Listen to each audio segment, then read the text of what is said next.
2 ते 2 जे त्याला सहकारी होते मारायला, त्यांनी त्याच्या अंगावर ओळखा म्हणजे खुणा होत्या. सुसाईड करते, पॉइझन. नंतर म्हणतो तब्येत बिघाडी, हॉस्पिटलला घेऊन, असं वेगळं आलंय. तिथं मग आम्हाला प्लॉट पंचनामाचं काही दिलं नाही, कोणी नेलं हॉस्पिटलला. सुसाईडच लिहितात. सुसाईड नसताना तुम्ही इन्व्हेस्टिगेशन न करता सुसाईड शब्द का लावता? माझीच मुली. बीडमधील डॉक्टर गौरी पालवे मृत्यू प्रकरणामध्ये त्यांच्या कुटुंबियांनी मुंबई पोलिसांकडे विशेष मागणी केलेली आहे आणि हा पत्रव्यवहार जो आहे तो देखील करण्यात आलेला आहे. नेमकी काय मागणी या ठिकाणी मुंबई पोलिसांना करण्यात आली आहे हेच आपण विचारूयात. गौरी पालवे यांचे वडील आपल्यासोबत आहेत. नेमकी काय मागणी केली सर मुंबई पोलिसांना? त्यांची काय चौकशी करायची, SIT करा, नार्को मॅपिंग काय करायची तर करा. त्या गुन्हेगाराची, माझ्या मुलीची हत्या केलेली आहे, नंतर नेलेलं आहे. कारण लास्ट जो फोन आला मला त्याच्यात फार विचित्र, ते आधी पॉयझनिंग एवढा घाबरलेला होता तो आरोपी की आधी म्हणतो मामा तुमच्या मुलीला सुसाईड करते, पॉइझन. नंतर म्हणतो तब्येत बिघाडी, हॉस्पिटलला घेऊन, असं वेगळं आलंय. तिथं मग आम्हाला प्लॉट पंचनामाचं काही दिलं नाही, कोणी नेलं हॉस्पिटलला, कोण होते. आमचा असा दावा सांगितला आहे, कारण की पोलीस प्रत्येक लिहिताना सुसाईडच लिहितात. सुसाईड नसताना तुम्ही इन्व्हेस्टिगेशन न करता सुसाईड शब्द का लावता? माझीच मुली नाही, कुणाची मुलगी असो. डॉक्टर काय सुसाईड व्हायला करतात का? एवढं शिक्षण होण्यासाठी हे करतात का? अशी माझी सगळ्या शासनाला विनंती आहे की प्रत्येक याला तुम्ही जसं डायग्नोसिस, PM चा रिपोर्ट, विसराचा रिपोर्ट सगळं आल्यावर गुन्हा नोंद करता, 302 आणि आत्महत्यावर आधी का टाकता? ही माझ्या मुलीमुळं नाही, सगळ्यांच्या महाराष्ट्र कुणाच्या असो तर माझ्या मुलीला न्याय मिळावा त्या हिशोबाने मी पुन्हा लेटर दिलं. दोन महत्त्वाच्या मागण्या केल्या तुम्ही. दोन महत्त्वाच्या काय नेमकी मागणी? 2 ते 2 जे त्याला सहकारी होते मारायला, त्यांनी त्याच्या अंगावर ओळखा म्हणजे खुणा होत्या आणि हँगिंगचं वर असते ते खाली चेस्टला, डोक्याला मार होता. मारून त्यांना तिकडं नेलं. त्याला गुन्हेगार जे होते त्यांची बहीण, त्यांचा भाऊ, त्या गुन्हेगाराचे 2 जण मोकाट फिरतात. त्यांना आणखीन अटक नाही आणि आम्ही काय करावं? आमचा पोटचा केवळा गेला. यासाठी शिकवतात का? मी काल पण म्हणलं, अंतविधीच्या ठिकाणी त्या लोकांनी एवढा गर्दा केला. याच्यावरून त्यांची वरती ओळखा आणि ते आम्हाला न्याय द्या, आमच्या मुलीला न्याय द्या. म्हणजे बाकीच्या ज्या मुली आपोआप वाचतील, नाही तर असेच हे लोक थोपवतील, कायद्याचा धाक राहणार नाही.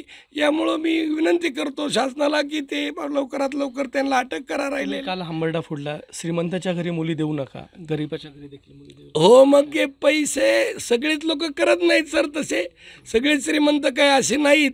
पण जास्त पैशावाल्याकडे देऊ नका म्हणलं, गरीबाला मुली द्या, कारण की त्यांना हे असं तरी कृत्य करणार नाहीत. यासाठी मी विनंती केली सगळ्या पालकांना. आणि तिथं PSI साहेब ते पण आलते. तर ते माझी आग्रहाने विनंती की राहिलेले आरोपी आत टाका, त्याचा आम्हाला CDR द्या. मग मोबाईलचं काय झालं मुलीचं ते आम्हाला माहीत नाही. समाधान झालं पाहिजे. पालकाचं एवढं पोटचा गोळा गेला आहे तर त्या पालकाला कळायला पाहिजे, कुठवर तपास आला सांगायला पाहिजे ते प्रॉपरली. म्हणून आमची विनंती आहे. अनंत खर्जे यांच्या भावाचं आणि त्यांच्या पत्नीचं देखील नाव याच्यामध्ये, त्यांचं नेमकं काय? त्याची बहीण काय नेमकं? हां, ते काय आहे? तर ते त्यांना वारंवार माझ्या मुलीने सांगून सुद्धा त्यांनी दखल घेतली नाही. आणि त्या दिवशी त्यांनी आत्महत्या दिल्याच्या वेळेला कॉलच्या आधी ते तिथं हजर होते. आम्हाला शेजाऱ्याकडून कळालं की 2 एक लेडीज एक आले आणि त्यानंतर तिथंच राहत होता. त्यांना स्वतः सांगून बी त्यांनी आणखीन काहीच ॲक्शन नाही घेतली. त्यामुळं आमची विनंती आहे की ते आम्हाला 3 मुद्दे आमचे महत्त्वाचे आहेत. एक तर राहिलेले आरोपी अटक करा. ते जो प्लॉट पंचनामा केला आहे त्याच्यात आम्ही समाधानी नाहीत. कसं केलं, कुठं खिडकीतून गेले, कोणच्या 32 आम्हाला काही माहीत नाही. त्याने आणून टाकलं, पुन्हा पळून गेले. तिथं आतापर्यंत सुसाईडचे ते लोक थांबतात, पोलीस येतात, दरवाजे ते उघडून मग प्रेत काढलं जातं. सुसाईडवाला माणूस वाचतच नाही ना. हँगिंग केलेला माणूस बाहेरून येऊन कसा काढू शकतो? आणि त्या आरोपीचं वेगळं स्टेटमेंट आहे. एकदा म्हणतात आम्ही दौऱ्यावर आहेत, एकदा म्हणते तिथून आलो, एकदा 32 होऊन उडी टाकली. आता 32 होऊन तुम्ही कसं सांगा बरं, कसं समाधान होईल पालकाचं? गौरी यांच्यावरती अंत्यसंस्कार झाल्याच्या नंतर हे संपूर्ण कुटुंब आहे जे त्यांच्या मूळ गावी पोहोचलेलं आहे. त्यांची आई देखील आहे आपल्यासोबत, ज्यांच्या अश्रू आजही थांबत नाही आहेत. आई, नेमकं काय बोलणं झालं होतं गौरीसोबत शेवटचं?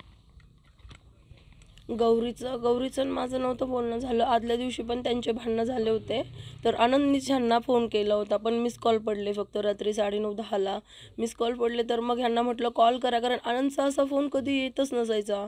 तो खूप फक्त भांडणं झाले तरच करायचा. मग ह्यांना म्हटलं कॉल करा पटकन, आनंदचा फोन आला. आनंदने रिसिव्हच नाही केलं.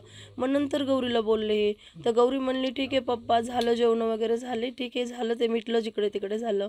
मग त्याच्यानंतर मी कॉल नाही केला, कारण आम्ही लग्नाला गेलो होतो अंबेजोगाईला. मग काही दिवसभर वेळच नाही भेटला कॉल करायला. आणि मग संध्याकाळी पण मी एका लग्नातच गेले, तिथे मला डायरेक्ट आनंदचा कॉल आला. मी इतकी घाबरले होते.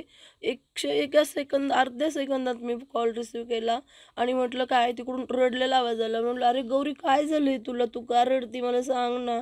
मला मला आनंद म्हणतो मामी गौरीने फाशी घेतली. मी म्हणलं कशी घेतली, अशी कशी फाशी घेतली. आणि मामी मी इथं आहे. म्हटलं कुठं आहे तुम्ही, मला सांगा. मला म्हणे मी पोद्दारला आहे म्हणे. मी म्हणलं नाही नाही आनंद, मला गौरीला बोलायला द्या ना. आणि मला म्हणतो की मी तिच्या मड्यासमोर बसलेला आहे म्हणे. मामी तुम्ही म्हणजे 5 या सेकंदात एवढं हे होतं. 5-10 आम्ही बरोबरच, म्हणजे मी गाडी लावून तिथं जाईपर्यंतच ते सुसाईड केले, डेड बॉडी झाली. आधी पॉइझन, बोलायला द्या तर कट केला माझा आणि हिला लावला मामीला. मामीला काय सांगतो की माझ्यासमोर प्रेत पडलेला आहे, मला मी बसलेलो आहे. मग आम्हाला तरी वाटलं भांडणं झाल्यामुळे म्हणले असते पालकांनी यावं आमचं, तरी आम्हाला तिथपर्यंत जाऊ तर आशा. वारंवार भांडणं व्हायचे का त्या दोघांमध्ये नेमके? ते दोन, हे एक रिपोर्ट सापडला मुलीला, त्यांनी शिफ्टिंग केली दुसऱ्या वेळेस, त्या रिपोर्टपासून जास्त व्हायला लागले. आम्ही मुलीला विनंती पण केली, पण ती म्हणली त्याच्या लहाना भाऊ आहे ना, तो तिथंच राहत होता.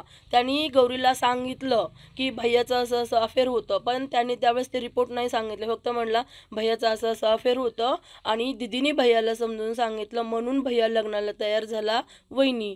मग गौरीने अनंतला विचारलं की असं कसं म्हणलं, माझा विश्वासघात केला ना तू लग्न नव्हतं करायला पाहिजे, तू तुझ्या बहिणीचं ऐकून का केलं. मग एक दिवशी खूप भांडणं झाली. त्याचा आजोबा पण होता तिथं, त्याच्यासमोर गौरीला यांनी खूप मारलं ओढलं. आणि मग नंतर ऐकतच नव्हता. मग तो छोटा भाऊ होता, त्याने व्हिडिओ कॉल केला त्याच्या बहिणीला म्हणला बघ ना ग दिदी, भैया ऐकतच नाहीये, खूप मारतोय वहिनीला, खूप मारतोय, स्वतःला मारून घेतोय आणि तिला बी मारतोय. मग दिदी म्हणली हे बघ भैया, तू अजिबात मारायचं नाही, तू शांत हो, मी लगेच पुण्याहून निघतीये, शांत हो, नाही तर मी पण इकडं माझ्या जीवाचं काहीतरी करल. मग नंतर त्याला शांत बसवलं. मग ते दोघं तिघं इकडं बसले आणि माझं लेकरू एकटं बेडमध्ये बसलं रात्री. मग ही गेली तिथं भेटायला. मग त्यांनी सांगितल्यामुळे भांडणं होणारच ना. मग ती म्हणत होती ना की तू असं का केलं, आणि परत कोणाला सांगायचं पण नाही. मग ती विचारणारच झाली. आणि नंतर लास्ट टायमाला रूम चेंज करायची होती. आता मध्ये त्यांनी फ्लॅट शिफ्ट केला, त्याच्यामध्ये ना तो इकडं होता, दसरा मेळाव्याला आलेला होता. गौरीने ते तरी पण सोडलं सगळं. गौरी म्हणली ठीक आहे, मी आता तुला माफ करते, मला राहायचंय तुझ्याजवळ राहायचंय. मग नंतर इकडं सामान चेंज करताना तो इकडं मेळाव्याला गेला. मग सामान चेंज करताना गौरीनी आणि त्या आजोनी सामान शिफ्ट केलं. पालवे कुटुंबाची नेमकी मागणी काय? मुलगी आज आपल्यात नाहीये, थोडक्यात काय मागणी असेल? कोणची, माझी तर मुलगी आहे, पण असं होऊ नये म्हणून कडक न्याय म्हणजे शासन व्हावा. आणि आमच्या ज्या शंका तुम्हाला सांगितल्या तिथला मोबाईलची चॅटिंग CTR काय जे असेल त्याच्यात निघाल, व्हिडिओ कॉलिंग, आणि जे राहिलेले आरोपी त्यांना अटक करा. हो, आणि SIT ते काय जी चौकशी होईल, म्हणजे न्याय मिळेल. आमच्या मीडियावाल्यांनी आत्महत्या हा शब्द वापरू नये. नक्कीच. तर या संपूर्ण प्रकरणामध्ये संपूर्ण सखोल चौकशी झाली पाहिजे आणि जे आरोपी असतील त्यांना देखील अटक करावी आणि न्याय मिळावा, अशी मागणी जी आहे ती सध्या पालवे कुटुंबाच्या माध्यमातून केली जाते. विकास माने, ABP माझा, बीड. ABP माझा, उघडा डोळे बघा नीट.